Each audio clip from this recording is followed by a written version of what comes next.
So I don't know if you're like me and you can't stomach two Republicans running for, well, one maniac and one Republican, right? Because Hillary Clinton is a Republican.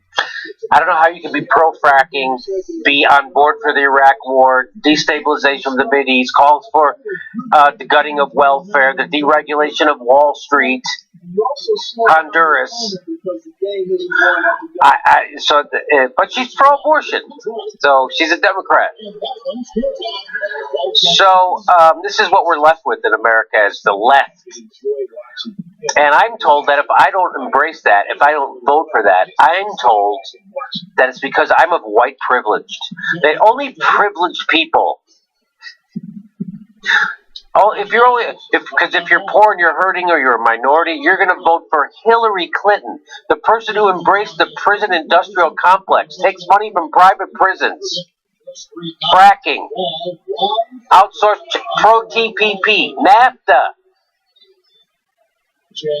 Not sure about medical marijuana. This is our Democrat. This is our lefty. And if I don't support that, it's because I'm privileged and I'm selfish. And look, you see this even lefty websites. This is a lefty website up to run stuff like this.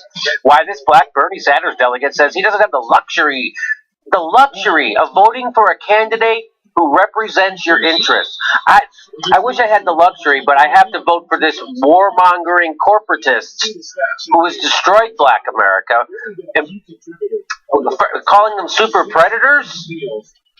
But I saw this article at 34justice.com. They say many Jill Stein voters have it, privilege, and many Hillary Clinton voters do too. So if you're rich and you're voting for Hillary, it's okay. But if you're rich and voting for Jill Stein, that is horrible. But anyway, this is what this article says. It says the status quo is serving many people poorly. Because I'll tell you, I've been to Bernie Sanders events. I've been to Jill Stein events. I was just at one last week here in Los Angeles, this week. I met a lot of Bernie or Busters in Philadelphia at the DNC. I'm saying thousands. And they weren't rich. I don't think I met one rich guy. They were all working class, or worse off, unemployed, or the working poor. They were students, they were Hispanic, they were Asian, they were African American. So this is what they're saying. The status quo is serving many people poorly, proclaiming that because the alternative is worse, everyone must vote for Clinton, a politician who has championed policies that have actively harmed millions of people both here and around the world, is at its very best patronizing to those who are currently suffering. So that's patronize. So people right now who are hurting, you know, the 50% of American workers who make less than $30,000 a year, 50% of wage earners in the richest country the face of the earth has ever seen, make less than $30,000 a year, who work every day, 8 hours a day. It's a promise of crumbs instead of a meal. That's what voting for neoliberalism is.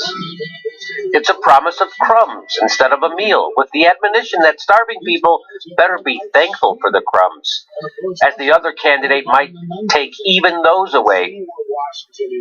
This rationale plays on the fears of disadvantaged people and those who care about them, in order to perpetuate current power dynamics. What an elegant and way to put it. What a great way to put that. This rationale plays to the fears of disadvantaged people. Of course it does. Hey, you better vote for this corporatist who's going to outsource your jobs and screw you over and keep building prisons and less money per But if the other guy's worse. All right, Jonas, thanks for guys. Certainly have the news. Its use is in many ways an expression of the very privilege it critiques. So let me read that again. This rationale is in many ways an expression of the very privilege it critiques. I don't hear many poor people saying that. I don't hear many poor people saying, "Oh, you're privileged, that's why you're voting for Joe." I never heard. I have yet one poor person say that to me. 17 points in the game. Here's the break. You want to see the breakdown? Let's remember that Steve-O reminded me this on my other show for the Young Turks, the Aggressive Progressive. he reminded me that it was the Democrats that deregulated Wall Street. It was the Democrats that pushed NAFTA. It's the Democrats pushing TPP right now. It was the Democrat who tried to cut Social Security. Barack Obama just recently decided to stop trying to cut Social Security. It was Democrat Hillary Clinton who voted for the Iraq. It was Democrats who gutted welfare. It was Democrats who codified the Bush tax cuts permanent. Democrats who are now doing the surveillance state. These are Democrats. So this is what the Democrats brought us. So here's the breakdown of voters for Jill Stein. I don't know how. Well, I'll tell you what this means. Now the blue bars are Hillary Clinton voters, and in that Democrat for women. So 56% of the people voting for Hillary Clinton are women. Guess what the difference is between Jill Stein and Hillary Clinton? 1%. 55% of the people voting are women for Jill Stein. So her demographic breakup for women is almost exactly the same as Hillary Clinton. Let's go to middle-aged or younger. She's killing it. 70% of the people voting for Jill Stein are middle-aged or younger, whereas only 42% of the people supporting Hillary are middle-aged or younger. So she's got senior citizens. The future is not getting behind the past, which was Hillary Clinton. People of color. Now, this is interesting. People of color. Yes, Hillary Clinton. 46% of the people voting for Hillary Clinton are people of color. 32% of the people voting for the Green Party candidate Jill Stein are people of color. That's with no help from the media. So that's Hillary Clinton. 46% people of color voting for her. 32% voting for Jill. That's pretty interesting.